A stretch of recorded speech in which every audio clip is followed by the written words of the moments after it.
అయినటువంటి దేవుని నామంలో మీ అందరికీ కూడా హృదయపూర్వక వందనాలు. అనుదినము ఈ ఆత్మీయ వాక్కును వింటూ దేవునిలో బలపడుతున్న మీ అందరికీ ప్రభువును రక్షకుడైన యేసయ్య పరిశుద్ధమైన శ్రేష్టమైన నామంలో నా హృదయపూర్వక వందనాలు తెలియచేస్తున్నా. ఈరోజు కూడా దేవుని వాక్యాన్ని మనొకసారి చదువుకుందాం. అందరూ కూడా పరిశుద్ధ గ్రంథం నుండి మత్తయి సువార్త 28వ అధ్యాయము 20వ వచనాన్ని మనం చదువుదాం. నేను మీకు ఏ ఏ సంగతులను ఆజ్ఞాపించితునో వాటన్నిటినీ గైకొనవలెనని వారికి బోధించుడి. ఇదిగో నేను యుగ సమాప్తి వరకు సదాకాలము మీతో కూడా ఉన్నానని వారితో చెప్పాను. ఈరోజు దేవుడు మనతో మాట్లాడుతున్న ఆత్మీయ వాక్కు ఏంటంటే, దేవుడు ఎప్పుడు ఎల్లప్పుడూ మనతోనే ఉండాలంటే, లేదా నీతోనే దేవుడు ఉండాలంటే ఏం చేయాలి అని దేవుడు చెప్పాడు. నిజంగా దేవుడు ప్రతిరోజు ప్రతిదినము మనతో ఉండాలి అంటే, ఒక వాస్తవంగా ఈ లోకంలో గొప్ప పేరు ప్రఖ్యాతులు గాంచిన వాళ్ళు, ఒక ఉన్నతమైన పొజిషన్లో ఉన్నటువంటి వాళ్ళు, గొప్ప అధికారంలో ఉన్నటువంటి వాళ్ళు మనతో కొన్ని క్షణాలు, కొన్ని గంటలు మనతో ఉంటేనే అది మహాభాగ్యంగా మనం ఎంచుతాం. అది ఎంతో గొప్ప అవకాశంగా మనం భావిస్తాం.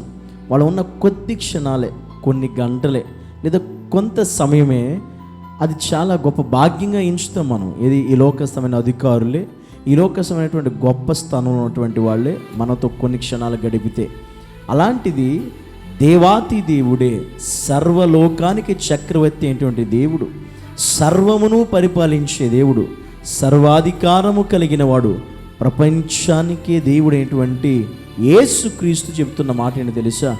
ఆయనే ప్రతిదినము మనతోనే ఉండాలంటే మనము ఏం చేయాలి అని అంటే, ఆయన చెప్తున్నాడు, నేను మీకు ఏ ఏ సంగతులను ఆజ్ఞాపించుతునో వాటన్నిటిని మీరు గైకొంటే చాలు. నిత్యము ఆ దేవాతి దేవుడు మనతోనే ఉండాలి అనుకుంటే మనం చేయాల్సిన ఒకే ఒక పని, ఆయన మనకి ఏ సంగతులను బోధించాడో, ఏ సంగతులను మనకు ఆయన ఆజ్ఞాపించాడో వాటన్నిటిని మనం గైకొన వారు వలె ఉండాలి. గైకొనే స్థితి మనం కలిగి ఉండాలి. అనగా ఆయన మనకు ఆజ్ఞాపించిన వాటిని, ఆయన మనకి బోధించిన వాటిని, మనకు ఉపదేశించిన వాటిని, అనగా ఆయన వాక్యమును, ఆయన వాక్కును, ఆయన మాటలను మనము గైకొనే వారిమై ఉండాలి. ఆ వాటిని గైకొని ఆ ప్రకారం మనం నడిచినప్పుడు, ఆ ప్రకారం మనం చేసినప్పుడు దేవుడు మనతో మాట్లాడుతున్నమాట, నేను ఇప్పుడు సదాకాలం నేను మీతోనే ఉంటాను అని. నిజంగా ఒక గొప్ప అధికారి మనతో ఉంటేనే అంత ఆనందపడేటప్పుడు, మరి ప్రపంచానికే దేవుడైన యేసయ్య, నేను సదాకాలం మీతో ఉంటాను, ఈ పని చేస్తే మీరు ఇలా ఉంటే అన్నప్పుడు, నిజంగా మన జీవితంలో మనల్ని మనం, దేవుడు మనకు ఆజ్ఞాపించిన వాటన్నిటినీ, దేవుడు మనం ఏ సంగతులు ఆయన ఆజ్ఞాపించాడో, ఏవైతే మనకి బోధించాడో వాటినన్నిటి మనం గైకుంటే దేవుడే మనతో ఉంటానని వాగ్దానం చేస్తున్నాడు. ఎప్పుడు అంటే ఒక రోజు కాదు, ఒక దినము కాదు, లేదా ఒక నెల కాదు, ఒక సంవత్సరం కాదు, సదాకాలం నేను నీతోనే ఉంటాను అన్నాడు. దేవుడే మనతో ఉండాలి, దేవుడే మనతో సహవాసం చేయాలి, దేవుడే మనతో ఉండి మనల్ని నడిపించాలి, ప్రతిదినము దేవుడు మనల్ని చేయి పట్టి నడవాలి అని మనం అనుకుంటే ఖచ్చితంగా ఈరోజు మనం చేయవలసిన ఒకే ఒక పని, దేవుని ఆజ్ఞలను గైకొనేవారు ఉండాలి, దేవుని మాటను గైకొనేవారు ఉండాలి, దేవుని ఆజ్ఞను పాటించే వారమై ఉండాలి. ఇది కనుక మన జీవితంలో ఎవరమైతే చేస్తామో, ఇది నిజంగా ఎవరి వల్ల అయితే ఇది అవుతుందో వారితో నిశ్చయముగా నా దేవుడు ప్రతి దినము కూడా వారితోనే ఉంటాడు, వారితోనే సహవాసం చేస్తాడు, వారితోనే కలిసి నడవడానికి ఇష్టపడతాడు. వారి ద్వారా దేవుడు అనేకమైనటువంటి అద్భుతమైన ఆశ్చర్యమైన కార్యాలు చేయడానికి దేవుడు సంసిద్ధుడై ఉంటాడు అనే విషయాన్ని మనం గమనించాలి, మనం గ్రహించాలి.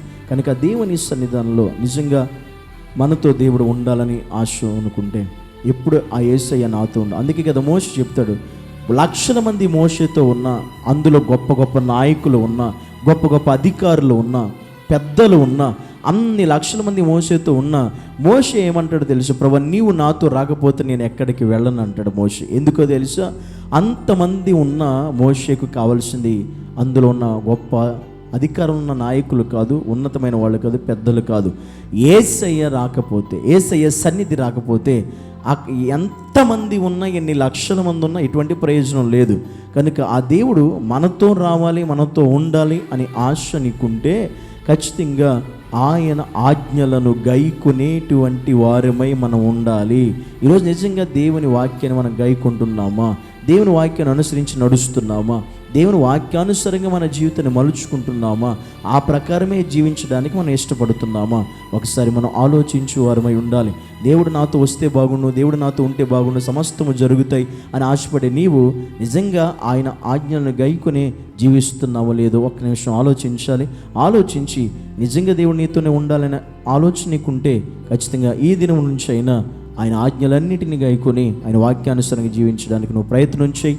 దేవుడు ఖచ్చితంగా నీ ప్రతి పరిస్థితులు ఆయన నీతో ఉండి నడిపిస్తాడు. కళ్ళు మూసుకుందాం, ప్రార్థన చేసుకుందాం. పరిశుద్ధుడు అయిన తండ్రి, నీకు వందనాలు, స్తోత్రాలు. ప్రభా, నీ సన్నిధిలో నాయన సదాకాలం నేను నీతో ఉండాలంటే నేను ఏ ఏ సంగతులను మీకు ఆజ్ఞాపించానో వాటన్నిటి మీరు గైకొనాలి అని వాక్యం సెలవిస్తుంది. నిజమే ప్రభా, మేము నీ మాట వినకుండా, నీ మాట ప్రకారం జీవించకుండా ఉండి ఎప్పుడు కూడా ఏ పరిస్థితులు కూడా నువ్వు మాతో ఉండవు. కానీ మేము ఎప్పుడైతే నీ మాట వింటామో, నీ మాట ప్రకారం జీవిస్తామో, నీ ఆజ్ఞలను గైకుంటామో, నీవు మాతో ఉండి నడిపించే దేవుడివై ఉన్నావు. అందుని బట్టి నీకు స్తోత్రాలు. కనుక మేము ఎల్లప్పుడూ ప్రతిదినము ప్రభువా నిన్ను బట్టే నడిచేవారుగా, నీ ఆజ్ఞలు గైకునేవారుగా మమ్మల్ని కూడా నీ సన్నిధిలో దీవించి, ఆశీర్వదించి, నడిపించి సహాయం చేయమని ప్రభువును రక్షకుడైన యేసుక్రీస్తు నామములో ప్రార్థించి అడిగి వేడుకున్నాము తండ్రి. ఆమేన్. దేవుని ప్రేమ, కుమారుడైన యేసుక్రీస్తు యొక్క కృప, పరిశుద్ధాత్మ కన్యుని సహవాసమైన సన్నిధి, ఆదరణ సదాకాలం మనకును, మన కుటుంబాలకు, సర్వలోకంలో ఉన్న సార్వత్రిక సంఘం అంతటికి సదాకాలము తోడై ఉండి నడిపించునుగాక. ఆమేన్.